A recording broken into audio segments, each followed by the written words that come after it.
ছেলে দাড়ি দাড়ি না থাকে তার মধ্যে এই সামনের দিকে খোলা যায় না, পিছনের দিকে খুলে যাচ্ছে, পিছনের দিকে খুলে দেখতে দেখে না ভাই ভাই ভাই ভাই দাড়ি দাড়ি আগে হাত হাত করতে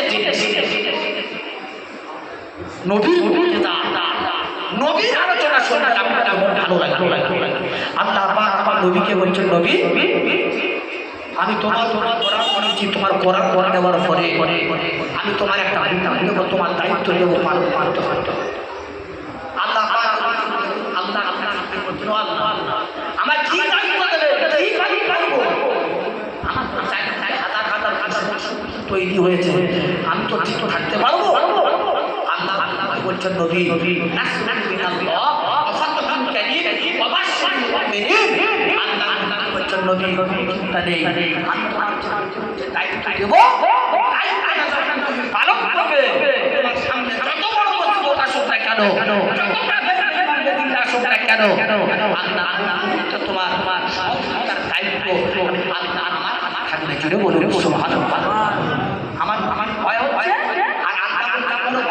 তোমার জন্য রয়েছে।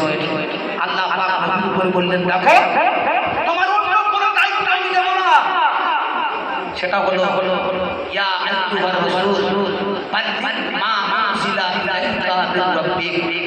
আয়াত বাকারার পরে এসেছে সূরা মায়েদার একটা সূরা রয়েছে।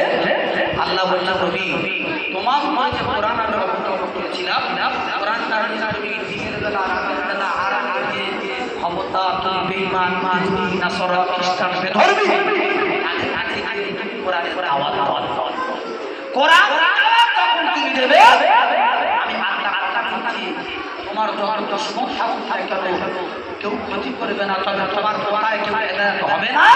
কোরআনের আওয়াজ যখন দেবে আমি আল্লাহ হেদায়েতের ব্যবস্থা করে দেবো। জোরে বলুন সুবহানাল্লাহ। নবী তখন আল্লাহ পালন করার জন্য বারবার আমাদের জামাত জামাত জামাত জামাত দিন দিন আর কথা বলার জন্য তো আল্লাহ নবীকে বললেন, যখন কথা তখন আস্তে আস্তে করে গ্রামে বাড়ি কে না করে কে না করবে ঠিক নেই। রাসূলুল্লাহ সকাল থেকে সন্ধ্যা হয়ে গেল, পায়ে হারিয়ে যে কোরআনের আওয়াজ দিয়েছেন দিনের কথা বলার পরে রাসূলুল্লাহ শরীরটা বড় বড় হয়ে পড়েছে, অসুস্থ হয়ে পড়েছে। আল্লাহ পাকের নবী আল্লাহর নিকট হাত তুলেছেন, আল্লাহ আমি তো তোমার হুকুম পালন করেছি সারাটা দিন। আল্লাহ আমি অসুস্থ হয়ে পড়েছি, কিন্তু সুন্দর জায়গায় যে জায়গায় বসলে আমার সামাজিকতা সুস্থতা হবে।